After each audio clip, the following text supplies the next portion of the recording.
এল ক্লাসিকোর উত্তাপটা বাংলাদেশেও ঠিক এই মুহূর্তে চলছে। যেমনটা আমরা সকাল থেকে দেখছি প্রচণ্ড গরম আবহাওয়া। তবে আমরা একটু চায়ের শহর সিলেট থেকে ঘুরে আসতে চাই। এল ক্লাসিকোর উত্তাপটা কিন্তু সেখানেও ছড়াচ্ছে।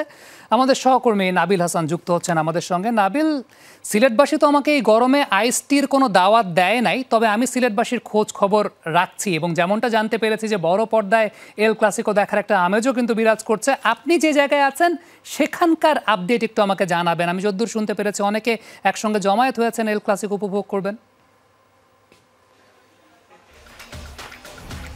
মূলত বার্সার যারা ফ্যানরা রয়েছেন, অর্থাৎ মেমেন্টো অফ বার্সা, তাদের আয়োজনে এই যে এল ক্লাসিকো, বছরের শেষ এল ক্লাসিকো, সেটি দেখার জন্য বার্সা ফ্যানরা সিলেটের একটি কমিউনিটি সেন্টারে তারা একত্রিত হয়েছেন এবং তারা এখানে বড় পর্দায় একসাথে এই যে বার্সার যে বা এল ক্লাসিকো যেটি আছে সেটি ম্যাচটা দেখবেন। এমনিতেই খুবই গুরুত্বপূর্ণ ম্যাচ লা লিগার জন্য, কারণ এই ম্যাচের উপর নির্ভর করছে এই লা লিগার শিরোপা এবার কার হাতে উঠবে। যদি বার্সা এই ম্যাচে জিততে পারে তাহলে তারা শিরোপার খুবই ধারে কাছে পৌঁছে যাবে। ফলে যারা বার্সা ফ্যানরা আছেন তাদের মধ্যে উন্মাদনা, উৎসাহ অনেকটাই বেশি। আমরা একটু কথা বলবো তাদের উন্মাদনা নিয়ে।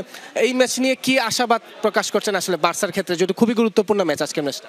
যেহেতু বার্সেলোনার পারফরমেন্স এই সিজনে, স্পেশালি লা লিগার কথা যদি বলি, লা লিগায় অসাধারণ পারফর্ম করছে।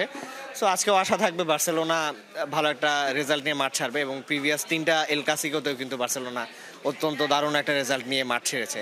আশা রাখি এই শেষ এল ক্লাসিকোতে রিয়াল মাদ্রিদকে বেশ ভালো একটা হার আমরা উপহার দিতে পারবো।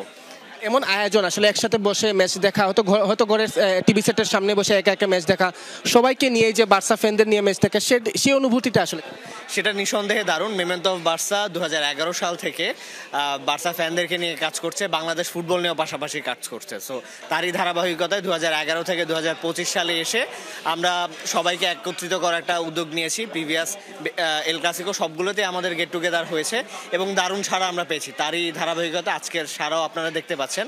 সো এটা অসাধারণ একটা অনুভূতি।